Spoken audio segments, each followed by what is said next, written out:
Početak tjedna kojem smo na izmaku još je frca odjecima gnjusnog poziva na odgojene balavurdije, koja o ratu i ratnim strahotama pojma nema, na zločin nad ženama i djecom kojima je jedina krivnja to što nisu Hrvati. I to u 21. stoljeću. I to nakon svega što smo prošli.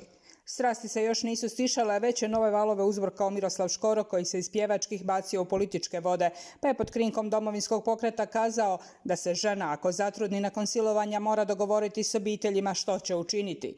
Konačnu odluku donijela bi valjda obiteljska većina. Za gostovanje u Slavonskom Brodu na naš upit bili otac Miroslav Škoro poslušao političara Miroslava Škoru, nije dao konkretan odgovor. Kazao je tek kako ga je razumio samo jedan novinar, nije želio precizirati koji, no svi ostali koji su ga shvatili onako kako on nije mislio, poslali su mu srednji prst. A on poručio kako mogu mahati prstima kojima god hoće, jer to govori o njihovom karakteru, ali ono što je sigurno, kad on, Škoro, dođe na vlast, dobit će po tim prstima. Doduše, vješto je to lupanje po prstima Škoro upakirao, pa se može tumačiti da će lupati po prstima one koji potkradaju hrvatski narod, ali se može razumjeti i da kani po prstima lupati one koji mu ga sada pokazuju. Naučio se Škoro, čini se, brzo politici, može i ovako i onako. Naučili su se i građani na tu i takvu politiku, od najnižih do najviših razina. Svjedočili smo tome i ovoga tjedna, kada su se i oporba i vlast trebali složiti i imati jasno artikuliran stav po pitanju teme kakva je čist zrak u Slavonskom Brodu, uslijedila je žestoka verbalna komunikacija vijećnika.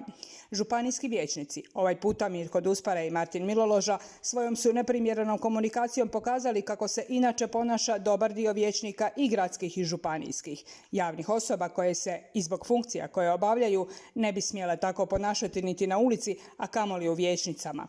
A ponašaju se mnogi na svim razinama i može im biti jer ih birači biraju i ne kažnjavaju. I dok se političari prepucavaju i nadglasavaju, dotle u svibnju na području Brodsko-posavske županije imamo 500 novoprijavljenih na biro, fekalije nam cure u podrume, projekti nadvožnjaka su nam na čekanju, nudi nam se doduše 200 radnih mjesta, ali tek sezonskih. Neki mladi ljudi, još uvijek vjerujući u bolje sutra koje žele graditi ovdje, u Slavonskom Brodu, u Novoj Gradiški, u Brodsko-posavskoj županiji, Hrvatskoj, potpisali su ugovore o najmu gradskog zemljišta za gradnju u Slavonskom Brodu. Oni još uvijek vjeruju.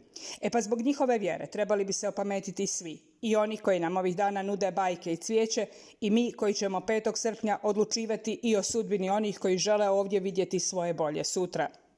Želimo li s jedne strane državu u kojoj će se u predizbornoj kampanji paušalno i samo radi kupljenja političkih poena za vlastitu korist raspravljati o nečemu tako velikom, osjetljivom i važnom kao što je nečija trudnoća i njen prekid, ili s druge strane želimo državu u kojoj će konačno broj nezaposlenih padati stvarno, a ne zbog iseljavanja ili administrativnih brisanja.